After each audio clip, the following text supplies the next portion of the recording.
Si Sally, napakasarap talagang maglingkod kay Lord, ano? Biruin mo, nanggagaling pa kami ng asawa ko ng Binangonan, Rizal. Pero hindi kami napigilan ng layo para makapaglingkod sa kanya. Oo nga, bagamat ako'y nabiyuda na. Salamat sa Diyos sa simbahan dahil naramdaman talaga namin ang pagtulong at pag-alalay ng kapatiran sa amin.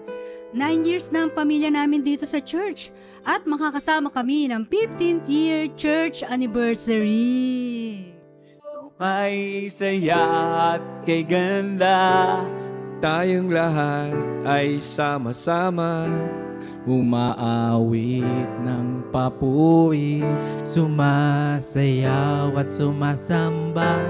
O kay saya at kay ganda, Tayong lahat ay sama-sama. Umaawit ng papuri, sumasamba.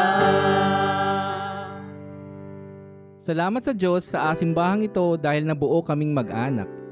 At dahil sa aming pagsunod, ko ay nakatanggap ng promotion sa aking trabaho. Amen! Maging avenue ang trabaho mo para mas maserve pa ang purpose natin sa paglilingkod sa Panginoon.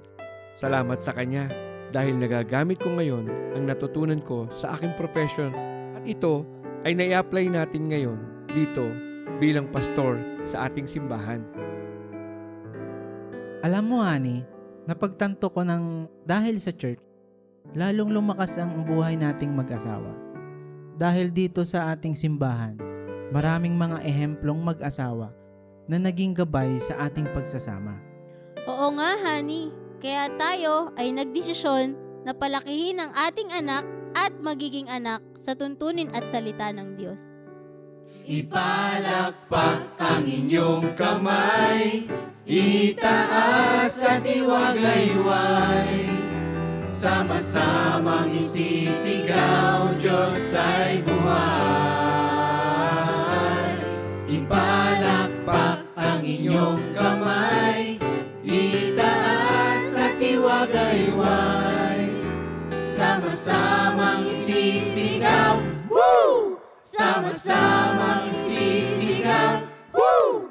Sama-samang isisigaw, Diyos ay buhay.